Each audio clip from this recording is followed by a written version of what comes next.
Good morning. First of all, welcome everyone to the Sunday morning lecture series. First, I want to wish a refuah shlema to Rabbi Yemens, who is home this morning with a fever. So we're sorry that he couldn't make it. Secondly, I want to thank a number of people that's making this morning lecture possible. First of all, sponsored by Chelkenu Initiative, Dov Simons. The Chelkenu project in general is in memory of his father, Shalom Lipa ben Lev Alter Alevi.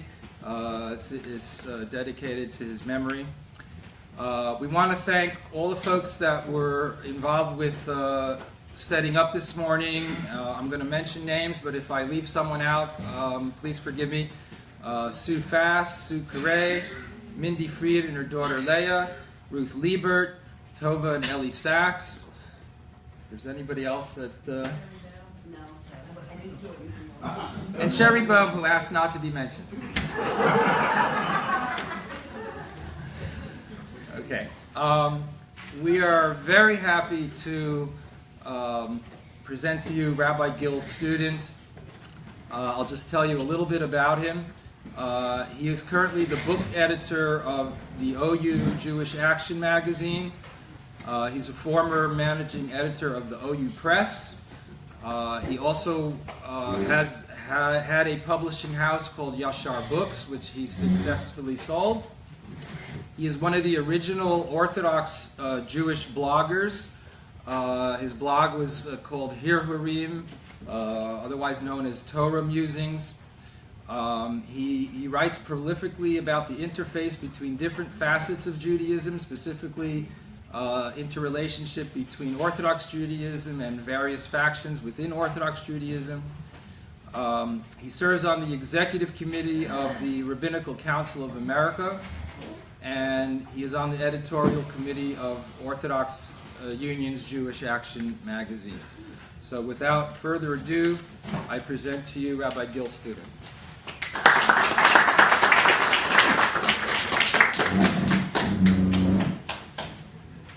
Thank you. Wow, I did not expect this big of a crowd. There are source sheets on the table. Unfortunately, we don't have enough for everybody, so please share. So the topic we're discussing today is the challenges of Orthodoxy, challenges facing the Orthodox community and facing us as Orthodox Jews. There's no way I can win with this, right? Everybody has their own personal topic or a list of topics. I tried on Facebook saying, what are your top issues? And we all come up with different top issues depending on where we are in life, who we know, who we interact with, and what challenges we personally face. So I just want to set the level, the bar, very clearly. I'm not going to satisfy anyone in the room. You're all going to leave wanting more, and I apologize. We'll have plenty of time afterwards to discuss. What I'd like to do is discuss a framework of how to think about these issues that might be helpful to you. It's helpful to me, and take what you want, take what you can, and we'll talk about it afterwards. So I'd like to start out with just a first question that everyone will face at some point in their life. If not personally, then when they pay attention to the laning on Rosh Hashanah, where it says, V'Hashem nisas Avraham. God tested Avram. And the obvious question is, why? Why should Hashem test anybody? Why should he test Avram, who was a big tzaddik? Why should any of us face any challenges in our life? It's a deep question, many answers. So I'd like to focus on the answer the Ramban gives. The Ramban, and interestingly, the Kuzari as well, answers the question as follows. And if you look at the Ramban on that verse itself, on that pasuk, V'Hashem yisas Avraham, why did God test Avram? There are actually many tests that Avram had to pass. So the Ramban says because Hashem knew Avram could pass it. He could pass the test. If you've ever heard the saying that God only gives us tests that we can pass, sounds a little trite, but there's truth there, and that comes from this Ramban. Hashem saw there was potential in Avram, and he wanted Avram to reach his full potential, so he gave them the tests to bring that potential to reality, to actualize the potential. We might not like it, when we face tests in our lives, but it brings out the best in us. And it forces us to confront difficult issues and grow and become better Jews and better people. So the first source on the sheet, the Ramban didn't make this up. So I'll read it in Hebrew and roughly translate. There's a translation that's a little archaic on the side. Hashem tzadik yivchan, God will test the righteous. Ve'ohev chamas san'an nafsho, and someone who loves theft, God hates. So Amar Rabbi Yonasan Hayotzer, Rabbi Yonasan says, Hayotzer, the potter, hazeh, eino bodek kankani mira'ayim. So a potter who creates pots for clay, and he wants to test which ones he should sell. So he sees the weak ones. He's not going to start tapping on them, because you know what happens when you tap on the weak pots? They collapse. He's going to test the strong ones to see, is this good enough to sell at the market? So if you read through the Midrash here, this is Bereishis Rabbah Lamed Daled Beis, for anybody who doesn't have the source sheet. So Hashem is testing us. He tests the people who he knows are strong.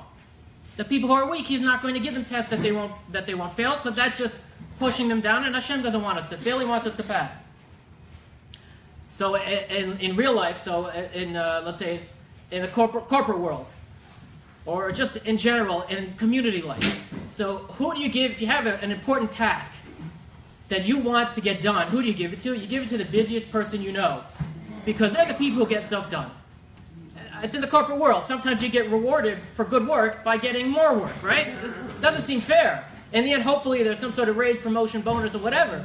But that's just the reality of life. If you're a manager, you want to get stuff done, you give it to the people who are doing good work already, and they get more burden. And that's the same concept. Hashem tests the people he knows can pass. And this, I think, is an important concept to keep in your back pocket when you think about the challenges that Hashem poses to our community and that we face in the Orthodox community. These challenges are there for our own benefit, even if we don't see it immediately. It makes the community stronger as we recognize them, we see problems, and we try to fix them. And that's how we become stronger as a community, stronger as a family, and stronger as Klal Yisrael. These tests Hashem gives us because he knows we can pass them. A lot of people like to prophesy doom. The Orthodox, the Jewish community, Klal Yisrael is going to be around. We've been around for thousands of years. We're going to be around for another thousands of years. Whatever challenges we face, we have to keep that in perspective. That Hashem gives us these tests because he knows we can pass them. We can pass them.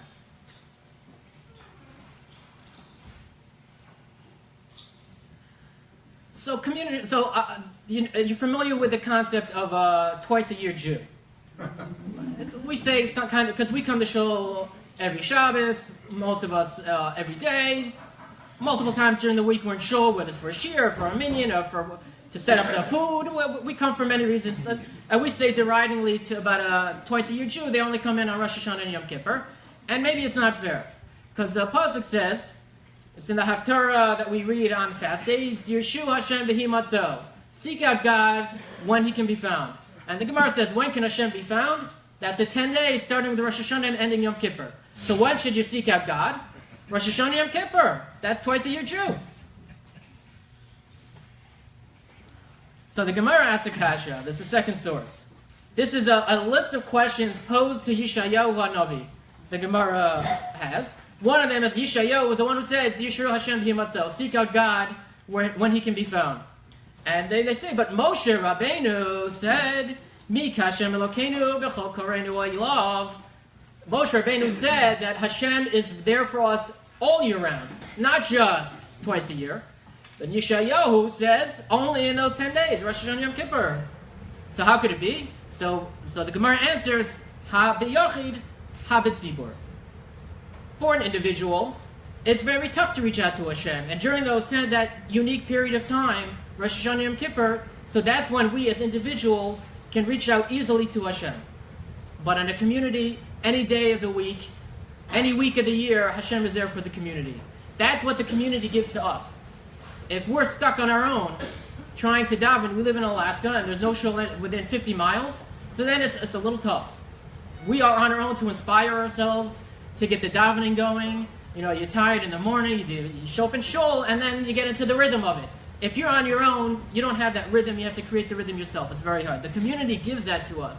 At Baruch Hashem, we have a beautiful shul here, many shuls in this community, where every day you have people getting each other into the rhythm. we help each other as a community to reach out to Hashem every single day, every single week. It's beautiful. So why is community so powerful? Why does community inspire us and make us better people and better Jews?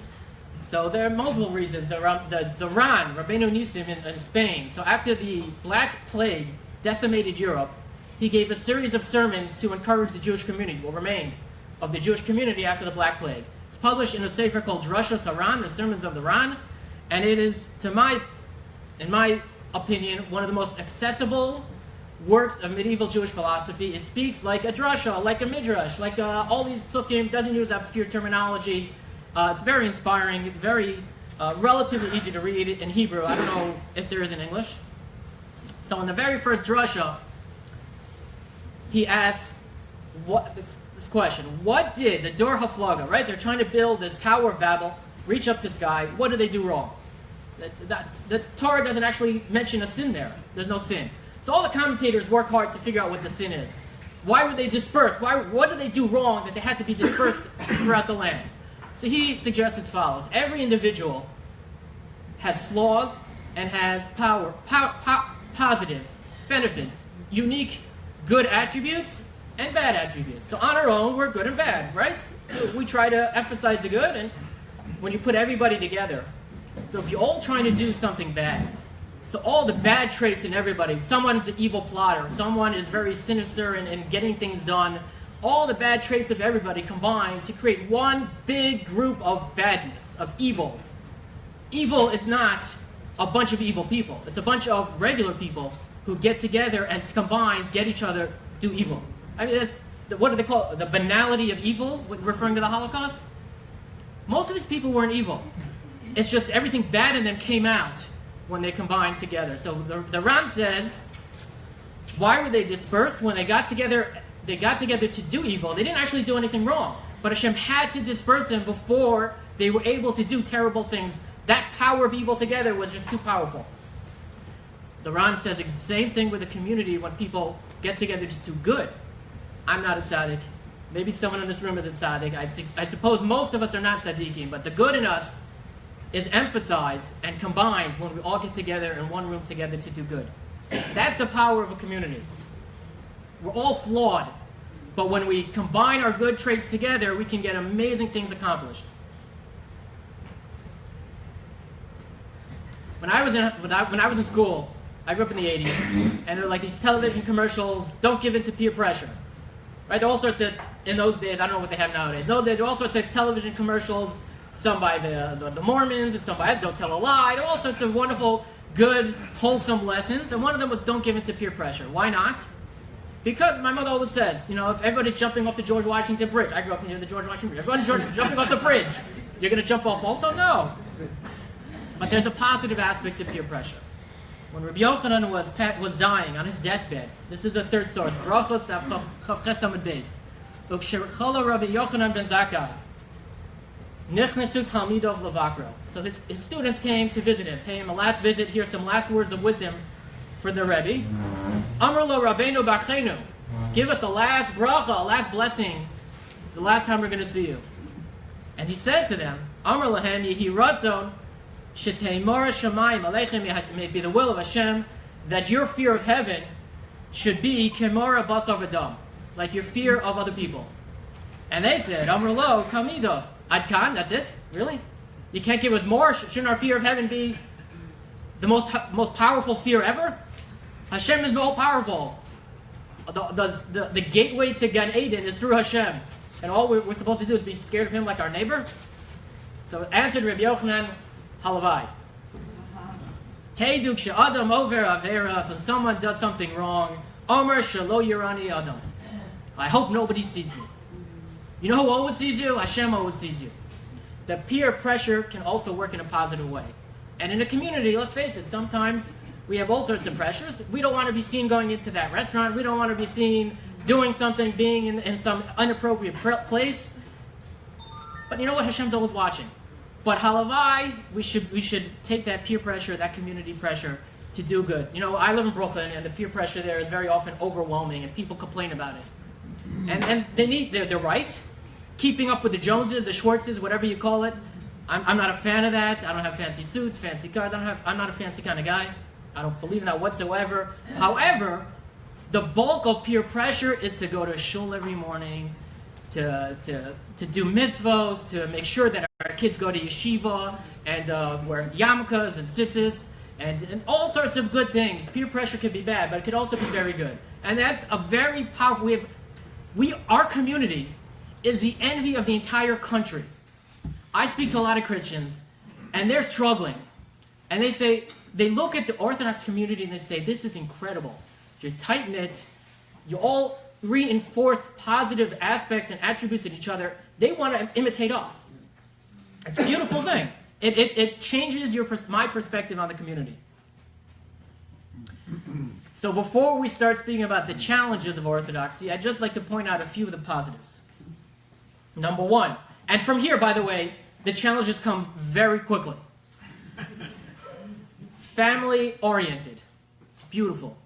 People with their family, their kids, generation to generation. We transmit the tradition that we've had for thousands of years. I was just speaking to a cousin of mine who remembers my grandfather, who I barely remember, and it goes back even future generations. I know where my paternal grandparents, I'm reading now a book.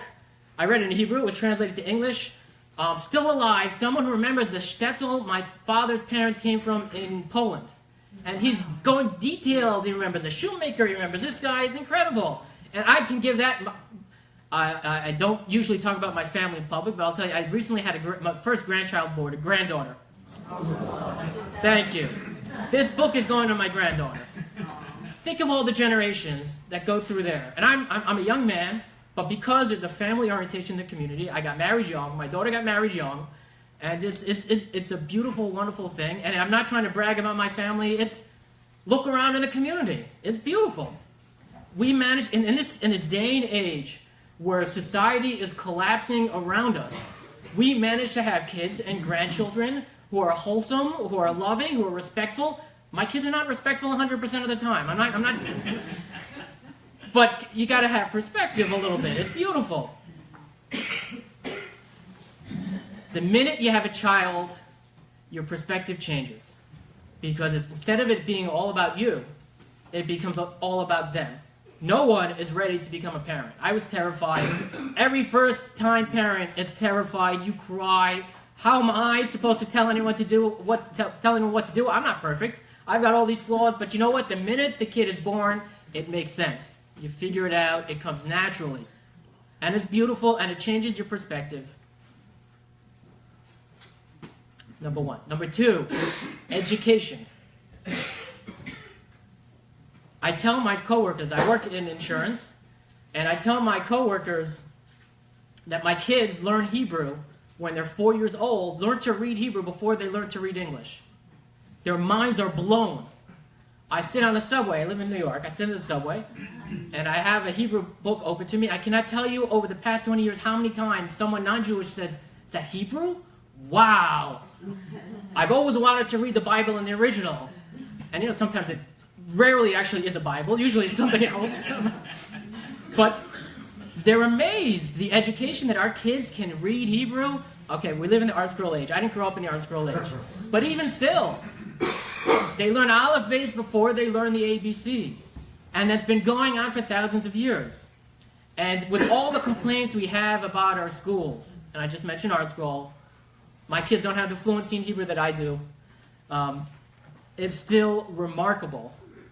The amount of material they learn, and the joke is, education is what remains after you forget everything they taught you. The amount that we retain from our day school and high school education is remarkable. We blow away so many other communities in our connection to Tanakh, to medieval. I have a book of medieval Jewish philosophy. People are like, medieval? Wow. But we have it all the time. We have Rambams on our shelves. This is very common for us. The community has shiurim more often than you even think about. Daf Yomi, during the week, Shabbos, we have a 5-minute after davening, 5 minutes before davening. The rabbi sneaks something in when you're not looking. It happens all the time. We have such a focus on learning in the community. There are more people in yeshiva now than there have been historically, probably all the generations combined. It's incredible the age that we live in. And when my grandparents were growing up, so you're in yeshiva, you're in cheder to what, 12 years old, and they go out and you're apprenticed or you work in the store. Nowadays, it's very common. After high school, you spend a year in yeshiva in Israel, and after that, the year turns into 2 years, and then maybe you go to YU, or you find something else. You live near, you go to Baltimore. There are all sorts of opportunities. The learning now and to stay in kollel a year or two after marriage, it's growing very common. It's incredible, mind-blowing. And then they go out to work. It's very rare in our community, in general, for someone to be learning in kollel for more than 10 years, even in Lakewood. But those years in kollel create a focus in the couple, in the family, and in the next generation who are born then or who hear the stories about the focus on Torah, learning Torah. And more, so there's a routine, a calendar throughout the year, right? It creates routine. Anything you learn about parenting is that kids thrive when they have a routine. Where adults also thrive when they have a routine. Some of the routine, frustrates us. Pesach is coming already, right? But it's the same cycle year over year, and it creates a routine. It creates a structure in which we can grow and learn and improve. Every Seder is better than the previous one. Every Purim is less drunk than the previous one. And stability, support system, one of the unthanked and unrecognized beauties of the community is the Chevra Kadisha.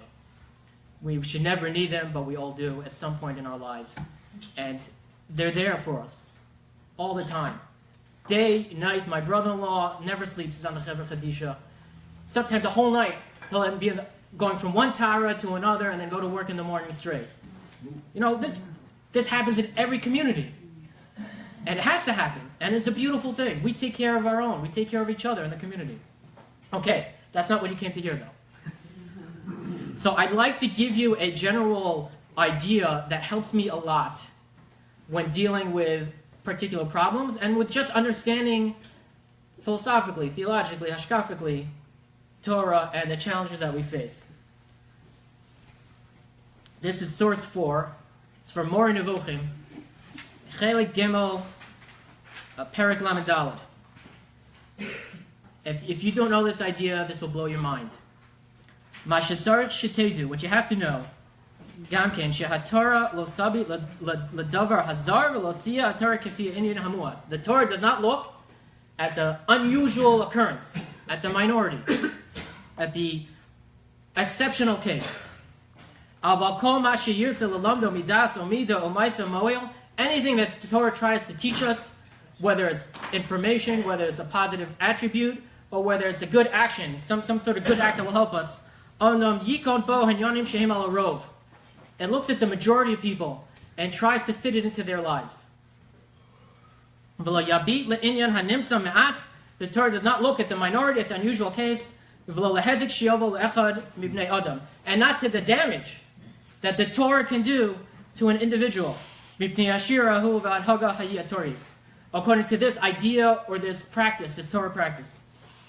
The Torah is divine. It's an ideal. Think about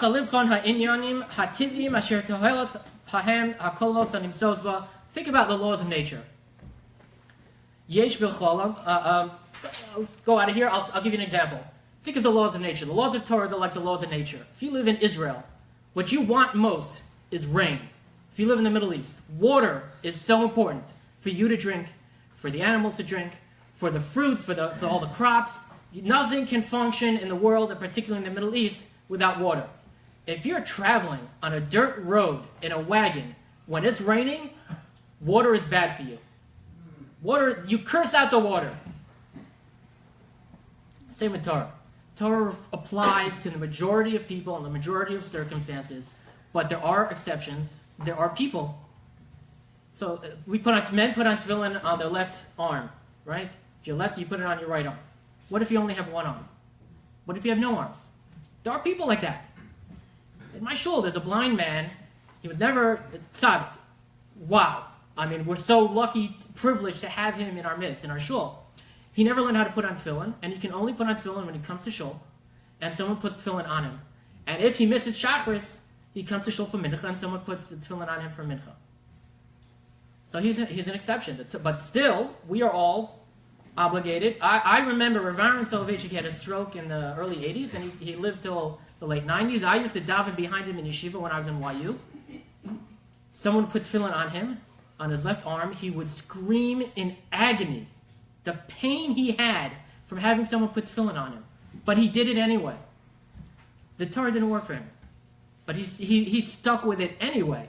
Because the Torah works for the majority of people who have not had that stroke and that debilitating illness to the left arm. And he didn't even use the right arm. His right arm was fine. He had someone put it on his left arm and scream. You're not allowed to talk when you're putting on tefillin. But it was the Mesiras Nefesh. The horror, we were terrified. But the Mesiras Nefesh was awe-inspiring. After see him struggle with that, it teaches us, gives me perspective on the challenges that I face in my life. So who's left out? According to this Rambam in the Moreh Nevuchim, who's left out? The minorities. The people who don't fit in. We're talking about community, family, beauty of transmission. So not everybody is married. Not everybody is able to get married. Some people, whether it's they just never succeeded in finding a shidduch, whether it's that their sexual orientation does not allow them to get married, whether they're mentally challenged, they're emotionally challenged. Some people just not fit. So I used to work with a guy, not Jewish. He didn't have kids. And he freely volunteered that he would be a terrible parent. He hates kids. And he and his wife decided they're never going to have kids because they don't want to torture kids in that way. Now, I'm not his rabbi, so I didn't advise him on anything. But I took advisement from that not everybody is fit to have children. And we see the law, it's in the law, the secular law. Child protective services will take children away from people who are not fit to raise them. It's a danger to the kids. So the Torah doesn't work for these people. So the only thing we can do, they're the travelers in the muddy road, their wagon is stuck, and the community, the chaverim, have to come out and unstuck the wheel. They have chaverim in Philadelphia who come out and they help the travelers. So we as a community have to help them in whatever way we can to help them go on their way, even though it's not going to work for them. But the Rambam says these laws of Torah are like laws of nature. You can't change gravity, no matter how much you don't like it, and we can't change the laws of Torah no matter how much we don't like it. An understanding of where they are, and love. If you have to help people out of love and care, otherwise it's just not going to work. And number two, when you help them, you have to make sure not to hurt the majority. You have to do it in a way that is thoughtful and that continues this toelis, this objective, this positive aspect of the community that the Torah was intended to provide. How to do that? Don't know. So we're talking about Dirshu Hashem Behimatzo. So one other thing that Behimatzo, when seek out God where He is, when He's available, is look for God where He is on His terms. And I don't mean this physically. God does not exist in one place. I mean it hashkafically, theologically. Hashem set the terms. We have to reach out to Hashem on His terms, not on our terms. So let's talk about the biggest challenge that I see in the community. The biggest challenge to Orthodoxy. Everyone in here is going to disagree, but I'm the speaker right now. You'll have your turn. The biggest challenge I find is the crisis of confidence in Orthodoxy itself. Some people are troubled by the hashkafa. Doesn't seem right, whether it's on issues of gender, sexual orientation, and then on issues of basic faith, of history, of biblical criticism, Talmudic criticism, all sorts of different hashkafic issues that could be there. Other people think the community structure just itself is corrupt. It's unfair. The rich, that's the golden rule. Whoever has the gold makes the rules. Who gets honored at all those dinners, right? Just the people who donate the most. The rich people get the covet, get the honor, and they're the ones who are able to pick up the phone and get a kid into school. They get the principal on the phone immediately. They have the connections, they have the power, they set the rules. I'm exaggerating, it's not true. It's an exaggeration. I was just at my Shul's Malav Malka last night, and they honored the guy who's the most active in the shul, period. Not the richest guy. It's a beautiful thing. Most yeshiva dinners have different honors. Some are for the richest guy, and some are for the most active parent, the parents of the year. The community is not all bad, but there's truth to it. It's not a lie. I can't get a principal on the phone, but if I had $1 million, I could get a principal. In my high school, just for one example, there was one guy, good friend of mine, the biggest troublemaker you will ever meet. He's been expelled from school so many times, and every time there's another plaque in somewhere when he comes back in when there's a plaque up. And I don't resent it, because I've never had to run a yeshiva before, and I never had to pay salaries, I never had to make payroll, and it's not easy. But it's demoralizing to those of us who are just plain people. I have a blog, so now I have reach, and maybe principals are scared I might blog about them or something like that, so I can get them on the phone. Not from when we're recording. I have a good story about that, but different time. That's one. Unfair. But then there's also that leadership seems incompetent. There's certain basic, obvious things they should be doing that they're not. You hear it at every Shabbos table. So unfair. If you've ever talked to people in leadership positions, their ears are wide open.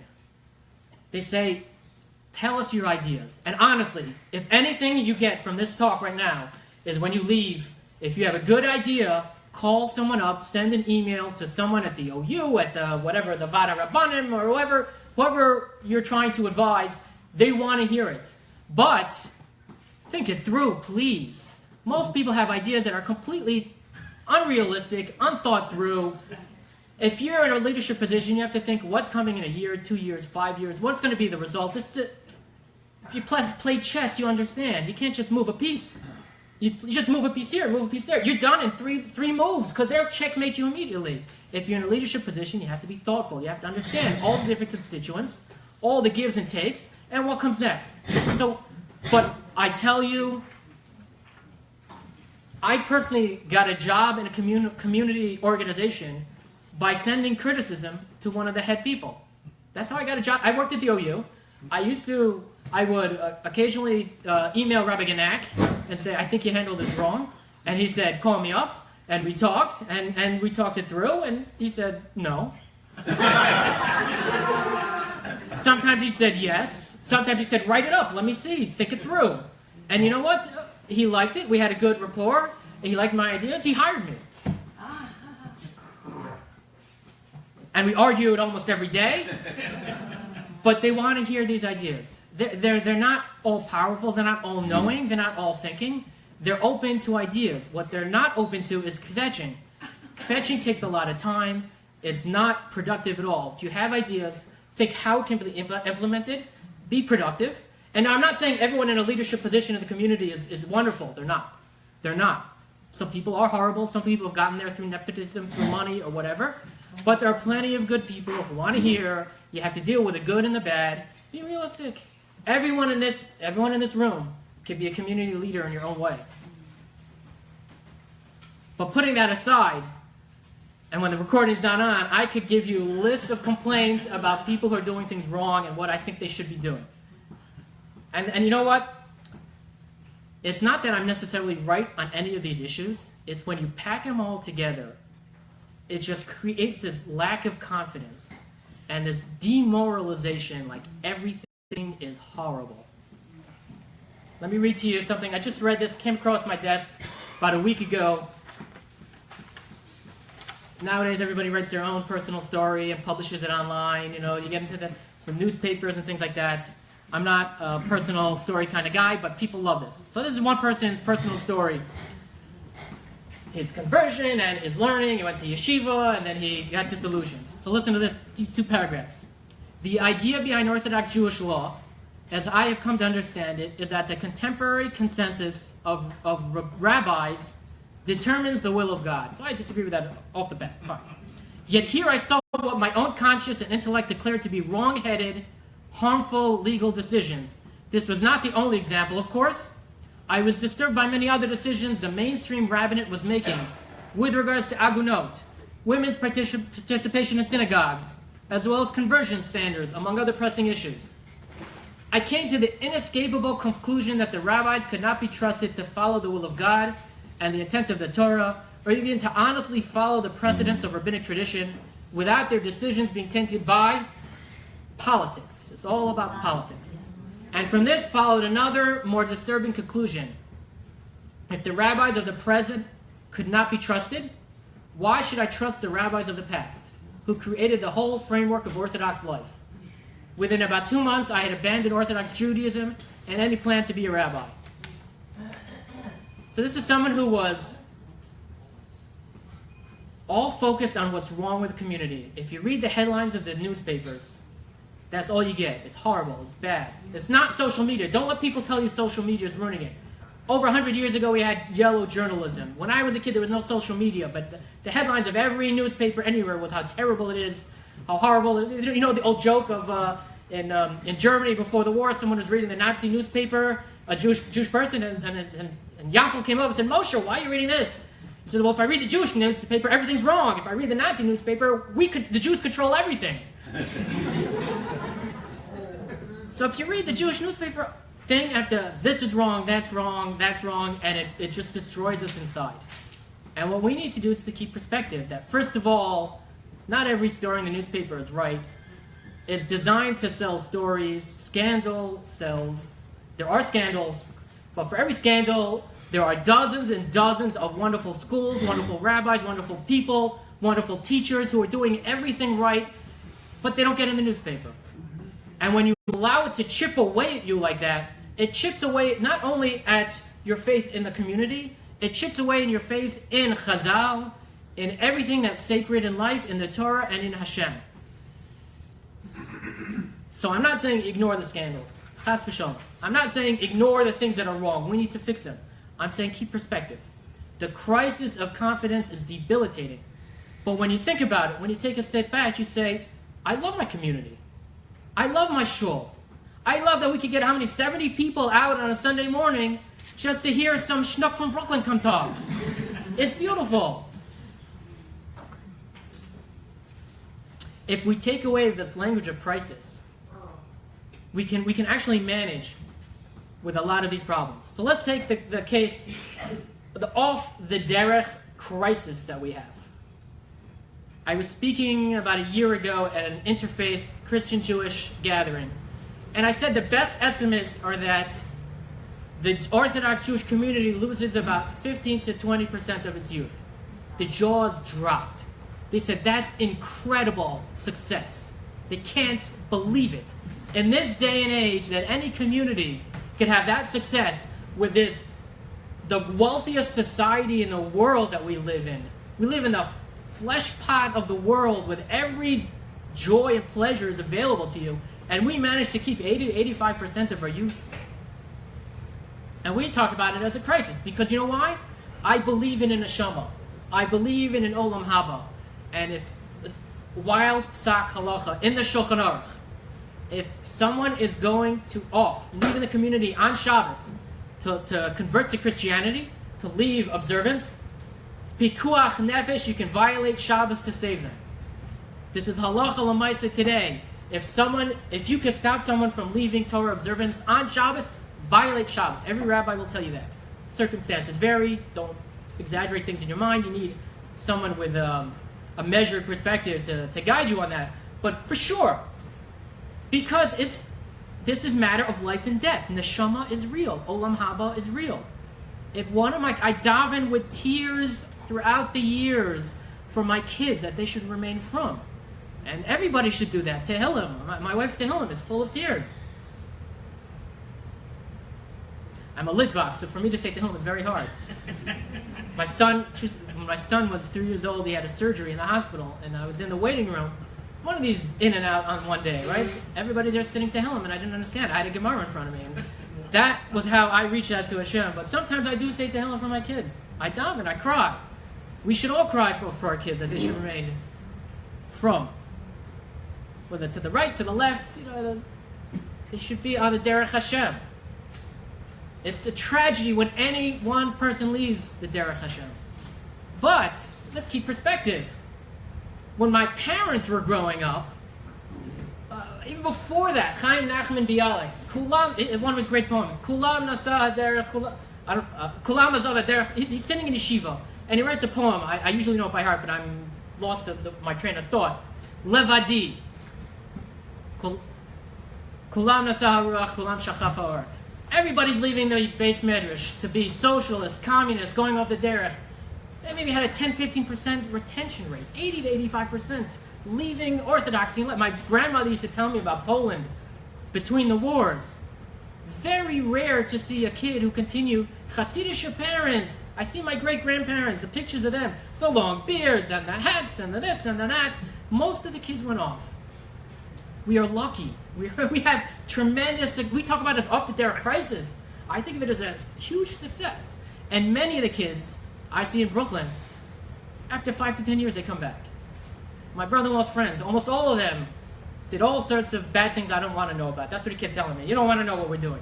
But they all have kids. They all live in a front community. They all go to shul. They all go send their kids to yeshiva. Not all, most of them. When we take away the word crisis, we realize it's a challenge that we can handle and we can deal with. We won't have 100% success. But we can have better success if we don't freak out and we react calmly and thoughtfully. I totally lost track of time, so I'm just going to keep going because I have a lot to say. Older singles. That's a problem. It's a big problem. Anyone who tries to solve it without recognizing the basic fact that throughout Western society, people are getting married older, is going to fail. You're setting yourself up for failure. It's a global problem. It's a societal problem. It's not a problem in the shidduch system. It's a problem in society at large, and society seeps into us. We're not hermetically sealed from the world, and we shouldn't be. But you got to keep that in mind. So let me do a little math for you. The best statistics I found, I don't know if it's true, but we'll just use big numbers, is that there are 50,000 births, Jewish births in America each year. 50,000, give or take. How many of those are Orthodox? For round numbers, let's say 30%. Orthodox people are 10% of the Jewish community.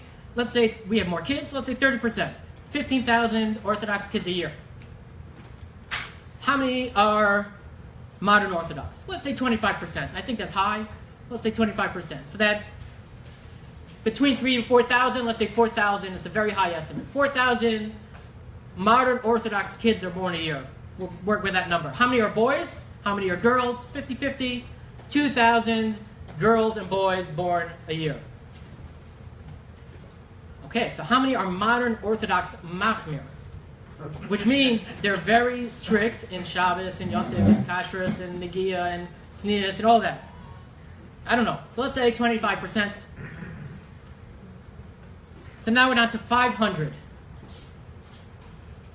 How many are introverts? They're quiet. They like to sit at home rather than be very active and they're up on their feet all the time. We'll say 50%. 125. 125. Sorry, 250. Went from 500 to 250. How many are in your range of attraction, right? You have to be attracted to your spouse. You don't have to be infatuated, but you have to be attracted. Let's say 50%. Some people are more attractive, some people less. And they have to be attracted to you, right? There has to be mutual attraction. 50%. So you're down to 125. How many live in the greater New York area? Let's say 80%. So we're down to 100. So if you're a modern Orthodox machmir girl, you will have 100 boys of your age to find a shidduch with. Let's say there's a 4-year range, 400 in the greater New York area. How do you find them? Millions of people in New York City alone. How do you find those 400? I don't have an answer. One thing, easy thing, for anyone to do is to expand your horizons. If If you're modern Orthodox machmir, go a little to the left, a little to the right. Say, I'm not set in my ways.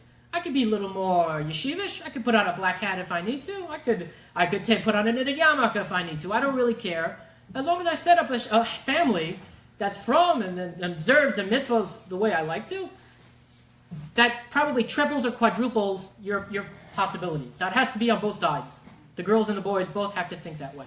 I know when I was dating, I dated a girl from Stern. I dated a girl from Prospect Park. Yeshivish, modern. I was open, and it worked very quickly for me. My daughter also, she dated a guy from Lakewood. She was open to YU. And she found a guy relatively quickly. If you open up your possibilities, so it's not a shidduch crisis per se. It's a pickiness crisis, and I don't mean that in the negative sense that you want someone who eats the pickles that likes the same kind of pickles that you do.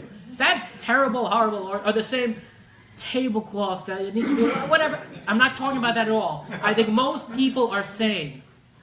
I'm talking about normal choices and how you want to live your life. Be open to possibilities. You don't have to live in Brooklyn the rest of your life. You don't have to live in Lakewood. You don't have to live in Philadelphia. You can move to Baltimore. You can go to Atlanta. There are all sorts of options, and even not a big from community. You can move to Cherry Hill. I know, I'm not joking. I know that's Greater Philadelphia anyway. But you can move out to Omaha, Nebraska. There are from people. There are a lot of from communities. You can move to Eretz Yisrael. You should move to Eretz Yisrael. You should? Absolutely, everyone should move to Eretz Yisrael. Ask your rabbi for details.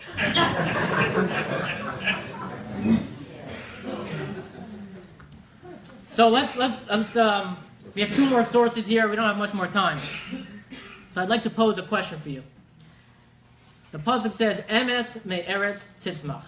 Truth will come from the ground.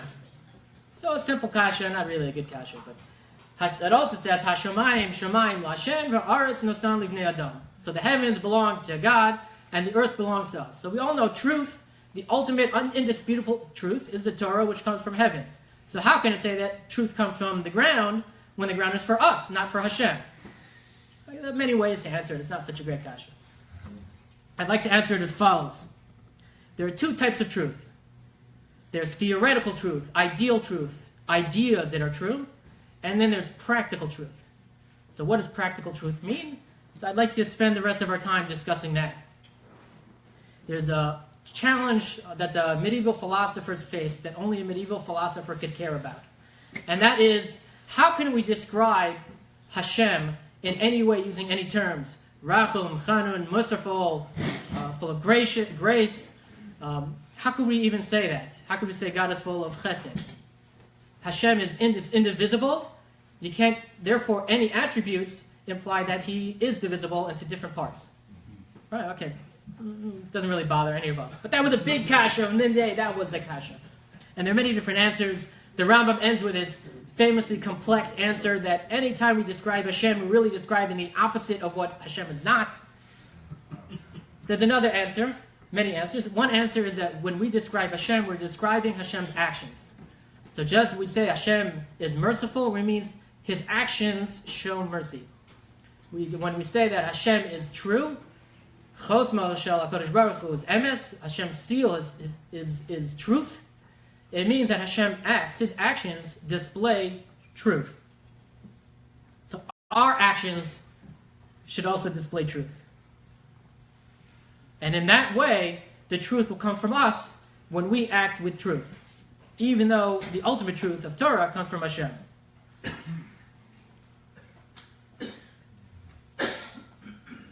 So let's look at this fifth Rambam, source 5. The Rambam at the very beginning of Moreh Nevuchim. This is the second chapter, which is really just a continuation of the first. This is how he ends the beginning of Moreh Nevuchim. I think this chapter is extremely relevant to people nowadays. So he was asked this kasha by a troublemaker, a medieval wise aleck. It says, if you look at Adam and Chava, Adam and Eve, they ate the fruit of knowledge of good and bad, and they were punished. So before that, they didn't have knowledge of good and bad. They were basically just animals working on instinct. Then they knew good and bad, and God punished them. Doesn't make any sense. Who is this God who's punishing us? He doesn't want us to know anything. He wants us to be animals. That was a wise Alex's question. The Rambam says, you don't understand a thing. You're just trying to ask kashas. You don't really want an answer. You're just being cynical. But here's the answer that he gives. There was truth. Before Adam and Chava ate from the fruit, they had truth and falsehood. There is nothing inherently bad about being naked. And before they ate from the fruit, they were naked and they were okay with it. Well, tell me logically what's wrong with it. I can't give you a logical answer.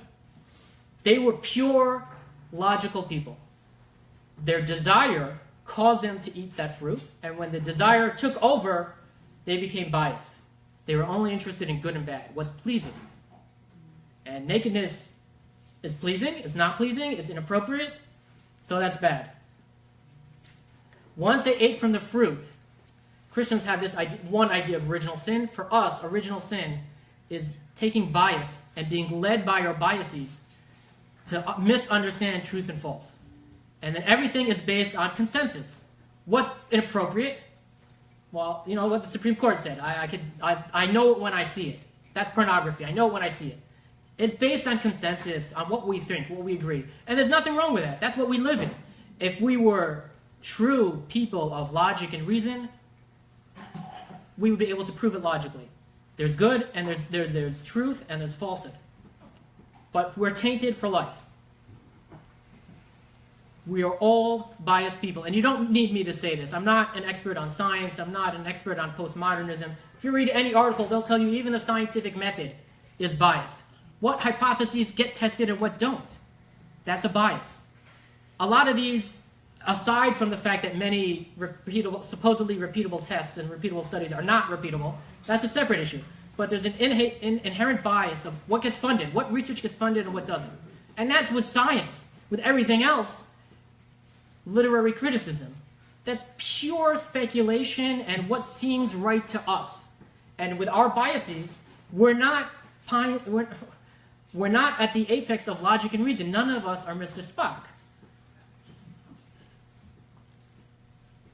A lot of the hashkafic challenges that we face are because of this bias. Not that I'm saying that these scholars are foolish. They're doing their best. But they are human. They're humans after the sin. And therefore, they are biased. The only thing we have that is not biased is what came directly from Hashem, and that's the Torah. So there are two ways to get around bias. One is, and the Rambam talks about this a lot, is to try to get rid of your desires. Become an ascetic. Don't eat the bagels and cream cheese and lox. I tell you now, right after you already ate. None of us are good at that. Not in this generation, and I don't recommend it to everybody. Because it's easy to crack under the pressure of all this wonderful pleasures that we have all around us. But if you look at, let's say, Rav Steinman, who has recently passed away, Rav Elyashiv, who passed away a few years ago, they lived a Spartan lifestyle, which is mind-boggling. And it's not only Charedim. I've been told, Amos Chacham, the Dat Mikra commentary, wrote a lot of the Dat Mikra. He also lives a Spartan lifestyle. He has, I think, some sort of a wooden bed that he lives on. I don't know, I've just been told. Very simple lifestyle, which I could not bear. That helps tear away the inherent biases that we have to what's comfortable, what seems right to us. So I can't go there. Most of us can't go there. What we can do is we can look to the great Chachamim throughout the generations who could go there. And who do their best to get around their bias. So we think, oh, these rabbis, it's all politics. You know what? First of all, there is politics. And whenever you have two people in a room, there's going to be politics. And we shouldn't forget that. We should think the rabbis are unique in having politics. I mean, for crying out loud, this is a shul. If you think there's no shul politics, you're not involved. But they try their best to get around the bias. And we have to try our best.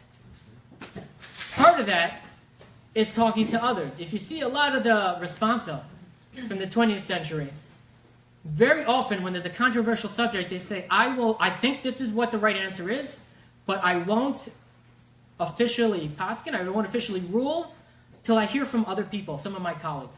I want the other Gedolei Torah, these other giants of Torah, to offer their opinion. And if they agree with me, then I'm good.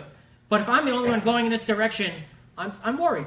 I have my own personal flaws. I'm not willing to do that. Chief among them are modern Orthodox posting like the 3-Day Ish with Yechiel Yaakov Weinberg. If you look through his response, he came through very interesting, original ideas. But he said, look, first I've got to talk to the other rabbis. Because number one, I want to make sure I'm not causing problems to another community. And number two, I want to make sure that I got it right. These are difficult questions that our neshamos rely on it. Some of them are life and death questions, and it's a lot to shoulder. And all of us, when I get involved in any issue, I go and talk to other people. People I think are smart and understand it, and people who are big Talmidei Chachamim, even Gedolei Torah, because I'm a little concerned about my own biases. We're all governed by anecdotes. There's no data, by the way, on the Orthodox community. Almost none. I've tried. I'm actually in the process of collecting data, and it's a challenge. We all are governed by anecdotes, by the people in our circle. The wider your circle, the more anecdotes you have. The plural of anecdotes, the statisticians say, the plural of anecdotes is not data. So we're all biased based on where we live, who we know, and who we talk to. And the only answer is travel around and talk to more people. So whenever I feel challenged or I think an idea, something is going wrong, you talk to people. Find out, what do you think? What do you think? What do you think? Have you ever noticed that we're talking about acting in truth? That if you were a social justice activist, you could start an organization like that. There are entrepreneurs, there are organizations, there are funds, there are donors looking for people to give money to. If you're a modern Orthodox activist, you want to start Chalkenu or something like that, I figured it out. I'll let you know how to start a 501c3, start your own nonprofit. There should be funders getting up and giving us money, saying, fix the problem. We have a beautiful community. We have a wonderful community. There are a lot of easy fixes that can be done. Please do it. I don't know. I don't know where. I don't know why it's not happening. There's something wrong with us that we've given into the cynicism. We've given into the defeatism, thinking that all is lost. Nobody cares. We're all on our own. And we're not all on our own. So let's look at the source 6. We'll end with this, I guess. Before we go to source 6, I just want to say one other thing. When I say act in truth and try to fix things, it's not only the community that needs fixes. It's us. We need to think about ourselves. It's not just wait till the twice a year where we have Rosh Hashanah and Yom Kippur. We think about what we can do better. I think everyone in this room works for a living, unless you're retired. You face the daily grind of getting up, going to work, struggling to pay tuition, struggling to pay to kosher food. Where do you have time for spirituality? It's your responsibility. No one else. Don't blame the community if you're not inspired. It's your responsibility. There's shiurim, there's shul, take out a siddur. Rabbi Jonathan Sachs' translation of the siddur is beautiful and uplifting. Read it. Inspire yourself, because nobody is responsible for inspiring you other than yourself. I understand the rabbi gets paid a salary, but he's got a lot of obligations. If you just go to work and come home every day, and then you get into Shabbos exhausted and just sleep through it, it's not the community that's letting you down, it's you letting yourself down. Pick something you didn't learn in yeshiva. Tanakh. Did anyone learn all of Tanakh from beginning to end in yeshiva? No. Never happened. So learn it. It's not hard. It's very, very easy. Tefillah, hashkafa, a lot of sevarim. I said drashos aram. I don't think it's in English, but find a chavrusa to learn drashos aram. Find a shir to attend or download, yutorah.org, lots of things. So I just want to end with source number 6. Amar Reb Shimon ben Lakish. Umazo kegefen nimshala. Klal Yisrael is compared to a grapevine. Zmurot sheba elu balabatim. The branches are the rich people. It says aristocracy in the English translation. Don't believe it. It's the rich people. Eshkolot sheba, the clusters, elu tamidei chachamim, the Torah scholars. Alin sheba, the leaves, elu amei haaretz. Rashi says these are the people who work, the working class, the middle class. Knoknot sheba, the twigs, elu rekani sheba Yisrael. Those are the Rishayim, the people who are bad. So So they sent that the Talmidei Chachamim should daven for the working people, the leads. Why should they daven for the working people? So here's what I'd like to say. The people who are at risk, the Rekanim Shabbat, the people who are not from, so there are kiruv organizations, there are all sorts of chesed organizations who are right there ready to help them out. The rich people, they get all the help they need. They just pick up the phone and people come running. Talmidei Chachamim, Baruch Hashem, Talmidei Chachamim are taken care of more or less. They get discounts in tuition maybe and all sorts of other things. They can pick up the phone and get people on the line. But the regular average person, nobody's out there to help. You're the people going through the daily grind. Nobody's looking out for you. You're not nebuch enough to be helped. You're not rich enough to be helped. It's our obligation to help each other. The Talmidei Chachamim are davening for you. The rich people should be making checks out to you. And people should be there helping us to take action. We want to take action. We're willing. Someone, please help us. So with that, afterwards we can talk about more challenges and more issues.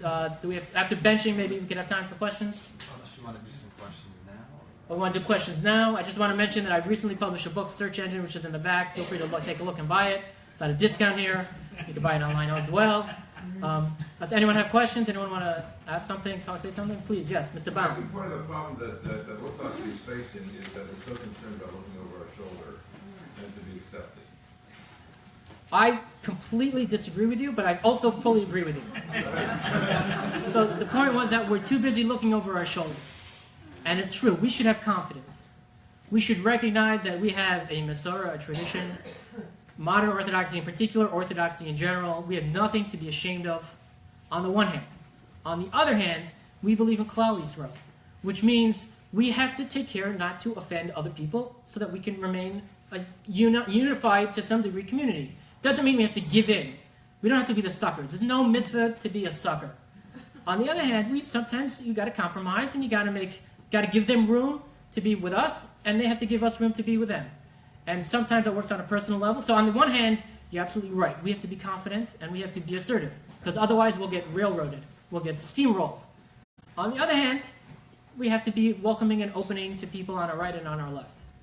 So I agree with you, but with the qualification. Please. You mentioned, spent a few minutes talking about 501c3 and how important that is. Can you be a little more specific in terms of community, what could be done, what should be done by an individual or group in the community that would make the need for 501c3? So why do we need a nonprofit? Why am I trying to start a nonprofit, something like that? So I'll tell you why. Because I'd like to hold conferences to talk about controversial issues from a modern Orthodox perspective. And in order to do that, I have to solicit donations. And I got to tell you, I went on one solicitation call, asked one person for money, and he took out a checkbook and said, how much do you need? So Baruch Hashem, we have people like that in the community. But I can't take the check, because I can't give him a tax break until I file all the right paperwork. And if I do it through a shul, there's all sorts of issues, unless the shul co-sponsors, because then they're just, taking money from one place to another, tunneling. So there are issues in that. So if you want to do something in the community and you want to create some sort of a program to help people, to educate, to just create a network of people to help each other. So everyone needs money to do that, and people are willing to give, but we need to figure out how to do that. Maybe it's my personal ignorance that I don't know how, and it's just obvious. Not so obvious. No, I don't know. And anyone else want to say anything before we? Please. So, I know people that are these outliers, and they go to rabbis, and the rabbis aren't on that page. They're giving them, advice as if these are normal cases. So, what should they do? What should I tell my friends? What approach should they take? So the challenge is not every leader, whether a rabbi or a community leader, is trained and capable to deal with every situation. And what rabbis really should know is when to refer to someone else. And I saw Rav Aaron Soloveitchik, people come to him with a question, and he would say, you want to ask that rabbi over there. Because he knew that the answer he was forced to give was not right for this person, and he wasn't willing to give them an answer that he wasn't personally comfortable with. So he referred them to someone else. So some people who are on the outskirts, the margins, or they don't necessarily, they're the people on the travelers on the muddy road, and they need a rabbi with expertise for those travelers, and you got to find the right rabbi. I live in Brooklyn, and I have the luxury of many shuls, and I could choose the shul with a rabbi who fits me Not everybody has that luxury, and it's tough. It's challenging. Sometimes you need to find. If we could talk afterwards. Maybe I could refer your friends to specific rabbis who are trained and capable of doing that. Want to ask a question, please? Leah. Some people are positive, and some people are negative. I think that I don't need politics. I don't need politics in the world because I think it's not a good idea to put that because Hashem, why did Abraham get a bris milah on Yitzhak, and not the other one? Why? Yeah. Do you have an answer? Yeah. Because I don't want the politics on me and on the world that the governor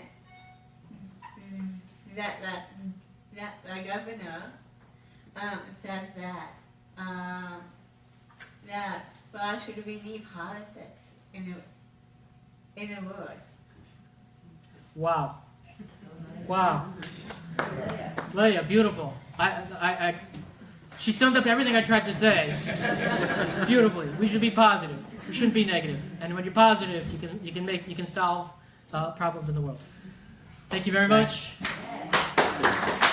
We're going to have benching right now, and then Rabbi Student will be here for a few more moments. He has books for sale in the back, and I'm sure he will personally sign them. Can I just have your telephone number?